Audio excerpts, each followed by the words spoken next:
این آوازخوان‌ها را تلویزیون مستقل آزیا در شهر خوجند جمع آورد. کسانی را که طبق یک آوازدهی میان ساکنان ولایت سوخت ترانه‌هایشان در سال 2025 بهای خوب گرفته است.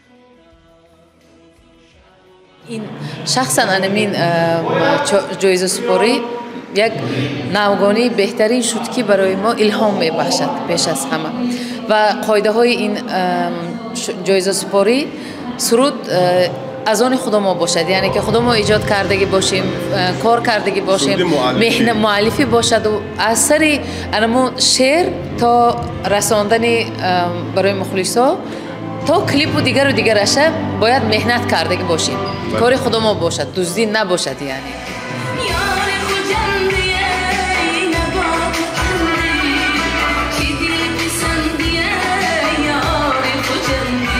طرح نو آزیا موسیقی ایواردز نام داشته آوازدهی با پیامک طول تقریبا 2 ماه جریان داشته است.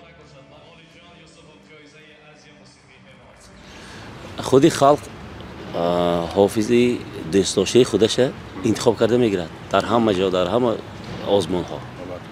مؤلفان طرح نو موسیقی در ولایت سوخت گفتند که در آغاز بیش از 30 آوازخوان داوطلب بوده، از این شماره 21 نفر به دور نهایی راه یافتند.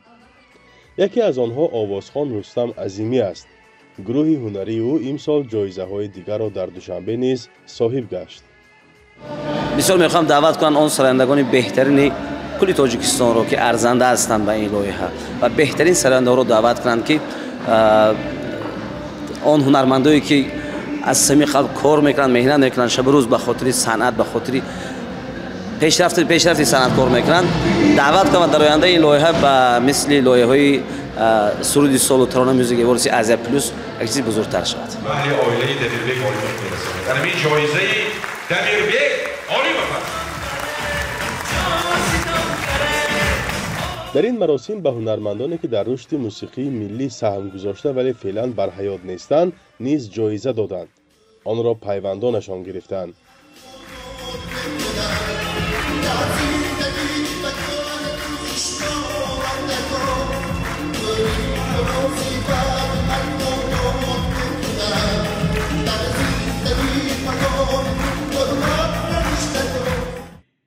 بهادر نعمتوف آوازخوان معروف تاجیک مهمان فخری محفل بود. بسیار اقدام نیک خوبی هم کردند که این همین آوازخوانان و کمپوزیتوران گذشته را یاد کردند. این برای ما بسیار تاثیرناک بود، بسیار یک با احساس تماشا کردم و حتی اشکان چشمم برآمد. مدیر تلویزیون مستقل آزیا و مسئول طرح میگوید هدف از تشکیل آزیا موسیقی ایواردز تکان تازه بخشیدن به ایجاد موسیقی معاصر، دریافت و پشتیبانی از آوازخوان هاست. او افزود سالهای آینده عزم دارند هنرمندان کشورهای دیگری آسیای مرکزی را به طرح همراه کنند. ما در حقیقت می‌خواهیم که تمام آسیای مرکزی فراگیری برنامه‌های تلویزیون آزیا باشد. برای همین همنامی تلویزیون ما کردیم، همین لایحه آزیا موسیقی، یک کلمه موسیقیش تاجیکی کردیم. این هم یک شاید که یک چیزی عجایب باشد. برای همین خواهی که مقصدهای بزرگ نایل شوی از قدم‌های خرد و اولین آغاز کردن در کار، هنوز این قدم اولین ما است در تشکیل کردن چنین چاره‌بینی و چنین مراسم‌ها و جایزه سپاری‌ها.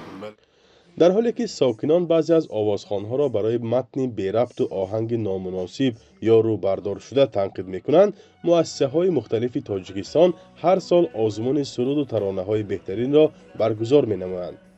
سالهای پیش در ولایت سوخت نیز سرود سال، تار زرین و مانند اینها دایر می‌شد. ولی تلویزیون آزیا می‌خواهد آن را دائمی کند و در انتخاب ترانه و آوازخوان‌های سال سختگیر باشد.